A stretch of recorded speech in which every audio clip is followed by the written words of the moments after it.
Sabe aquele dia que você levanta animado, com faca na caveira, pronto para dar um resultado incrível, cheio de ânimo, mas você não sabe, na hora de executar o trabalho, como alocar essa energia e acaba perdendo o pique? Bom, esse vídeo é para você. Meu nome é Ivan Pinheiro, eu sou SDR aqui na Rive e hoje eu vou contar para vocês um pouco mais sobre como a falta de comunicação pode afetar o seu resultado. Para isso eu vou trazer 3 pilares e vou trazer um bônus para vocês. Vem comigo que eu vou contar uma história.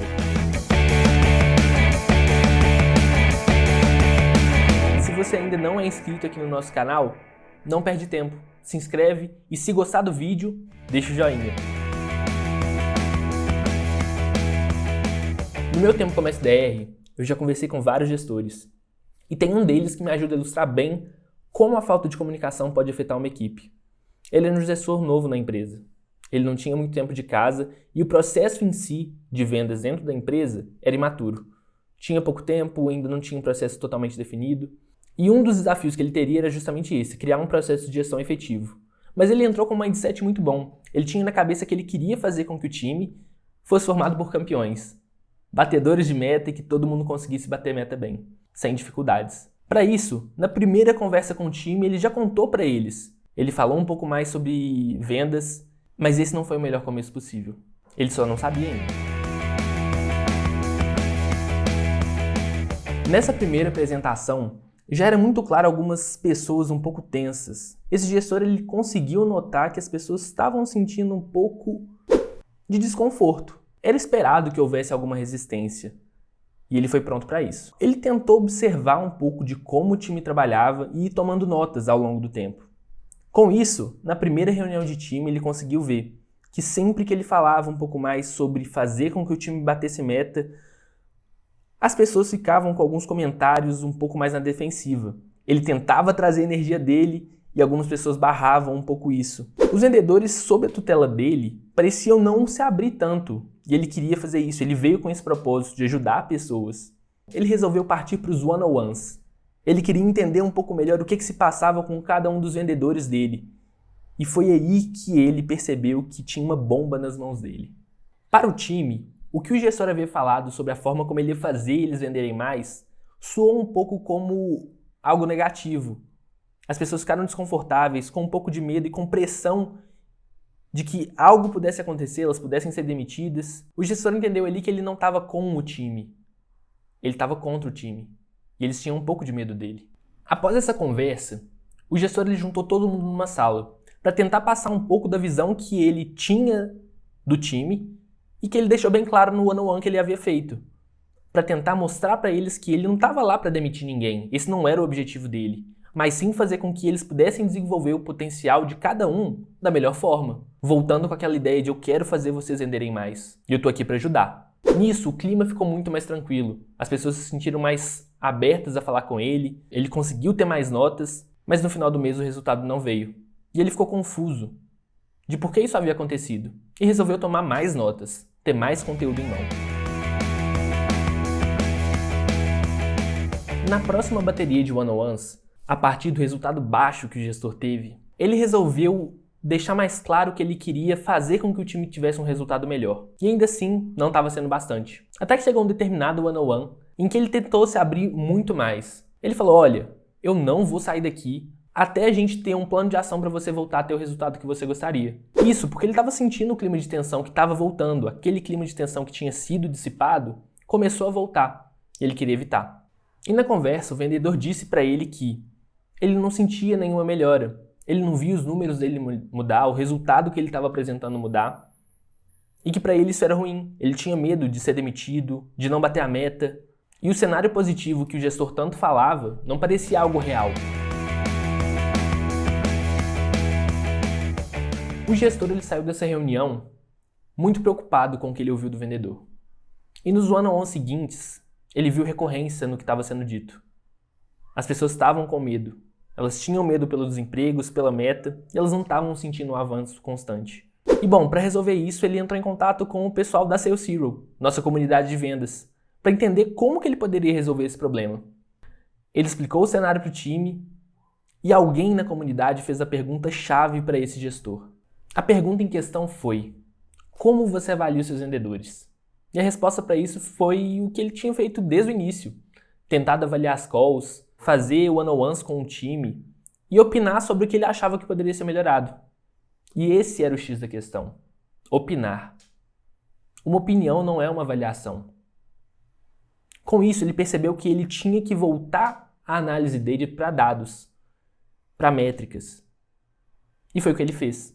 Ele começou a olhar métricas e encontrar exatamente onde ele deveria melhorar. Quais os pontos que cada vendedor tinha de defasagem. E com isso, em 2 meses, ele já conseguiu ter o resultado que ele esperava. Alinhado com uma comunicação bem feita, as métricas estavam sendo um parâmetro muito bom para esse gestor ter o resultado que ele tanto sonhou no início dele na empresa.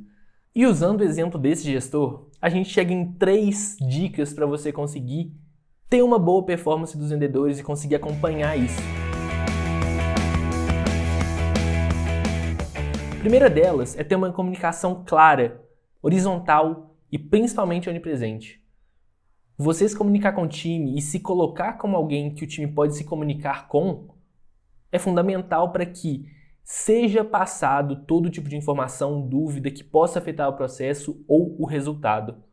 E a gente tem aqui no canal, pessoal, um vídeo falando sobre como a gente consegue alinhar os vetores do time para justamente conseguir desenvolver essas habilidades dos vendedores. Tanto comunicar elas bem, quanto fazer com que elas aflorem e sejam realmente utilizadas dentro do processo comercial. E para isso, pessoal, o link está aqui em cima. É só clicar que vocês vão dar uma olhada no vídeo sobre coach de vendas e entender um pouco mais sobre isso. E bom, você tem uma comunicação clara? Agora falta você conseguir passar esse feedback de uma forma assertiva. Primeira coisa, foque em dados, não em opiniões. Usando o exemplo do meu amigo gestor, ele estava pautando totalmente na opinião que ele tinha sobre o que ele considerava certo em vendas, não sobre o que realmente era certo. Ele não sabia onde melhorar, ele não tinha esses dados em mãos e não olhava para eles. Quando você tem esses dados, você consegue fazer com que o direcionamento dos esforços para otimizar o processo comercial, o discurso, seja muito mais efetivo. Além disso, não se esqueça de ser empático. Quando você entende o outro lado, então se você está fazendo um one-on-one com o vendedor, quando você entende qual que é a posição dele, no exemplo que a gente deu aqui agora, as pessoas estavam com medo. E quando você entende uma pessoa que está numa situação de medo de ser demitida, com dificuldade de bater a meta, você sabe um pouco mais de como falar as coisas para ela e o que falar para ela. Além disso, tente sempre ser específico. Não dê brecha para interpretações. Fale exatamente o que tem que ser feito ou como ou o que está sendo feito errado. Isso vai dar um resultado, as pessoas vão entender melhor o quarto ponto, que é o que elas têm que fazer para melhorar. Direcionar essas pessoas para uma solução. Quando você termina um feedback, a pessoa tem que saber o que ela tem que fazer para melhorar ou continuar o bom trabalho que ela vem fazendo. E é sua função justamente conseguir passar a ela a melhor forma de fazer isso. Mais uma vez, pautado em dados. E por último, acompanhe a melhoria. Veja as métricas, o avanço delas, a melhoria delas. Porque se estiver funcionando, perfeito. É só dar o feedback de continuar fazendo um bom trabalho e como fazer esse bom trabalho. Mas se não tiver, você tem que estar lá para ajudar e ver o melhor plano de melhoria para essa defasagem também. Talvez dentro do processo possa ter um outro erro. E cabe a você descobrir isso. Quais indicadores eu devo medir nesse momento? Esse é um dos pontos fundamentais para você conseguir direcionar o seu vendedor para uma boa performance. Mas vamos começar da base, do SDR. Primeira coisa, você tem que saber quantos leads estão sendo gerados no topo do seu funil. Isso vai te ajudar a ter um controle de ele vai conseguir bater a meta no final do mês, pensando naquela ideia de deal flow. Segundo ponto é a conversão dos fluxos que você tem. Os fluxos eles vão servir para passar um lead de uma etapa do seu funil para outra. Mas como você está fazendo isso? Então, fluxo de prospecção, de retomada, de confirmação, de engajamento e até de reprospecção vão te dar um indicador de como você está fazendo isso nas diferentes etapas do funil de um SDR. Além disso, você também tem que ver a taxa de conversão das tarefas que você está realizando dentro de cada etapa do funil. Então, poxa, você já conversou com o lead, está reprospectando ele, seu e-mail está funcionando? Ele está sendo realmente relevante para um lead que você já conversou e te falou não? A gente também tem que olhar para MQLs gerados, as marcações que você SDR tem feito, as marcações que o seu closer tem aceito de você. Então, quinto ponto, as marcações aceitas, os MQLs aceitos. E por último, a taxa de conversão para clientes. Quantos clientes vindo de você estão sendo gerados? Para você ver a qualidade dos leads que estão sendo passados para frente. E para você, vendedor, que tipo de métrica deve ser olhada no seu processo? Primeiro a gente tem os MQLs recebidos, aqueles leads que você recebe ou de um SDR ou do marketing.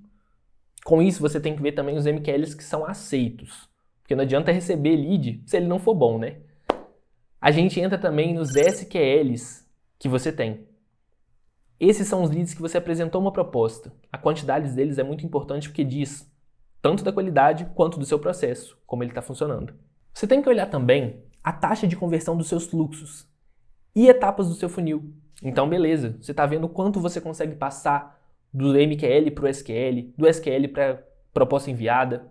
Depende muito das etapas que você tem no seu funil, mas é importante saber o quanto você está aproveitando de cada uma delas. É importante também você ver a taxa de conversão das tarefas que você tem. Assim como o SDR, ver o que está sendo eficiente ou não é totalmente necessário.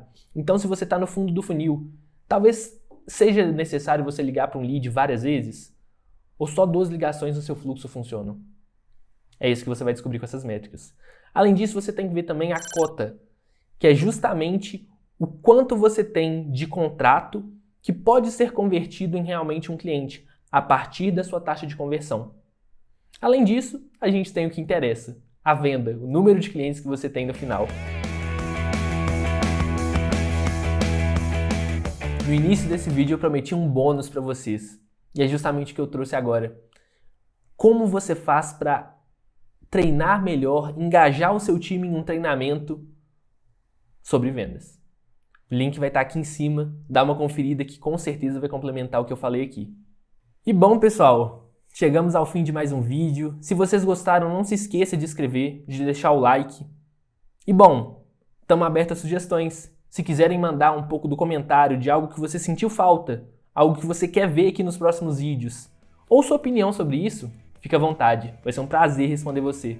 E não se esqueça, seja empático, gere muito resultado e vende muito, que é isso que a gente quer ouvir. Queremos esse tipo de história aqui dentro. E nos vemos nos próximos vídeos, pessoal!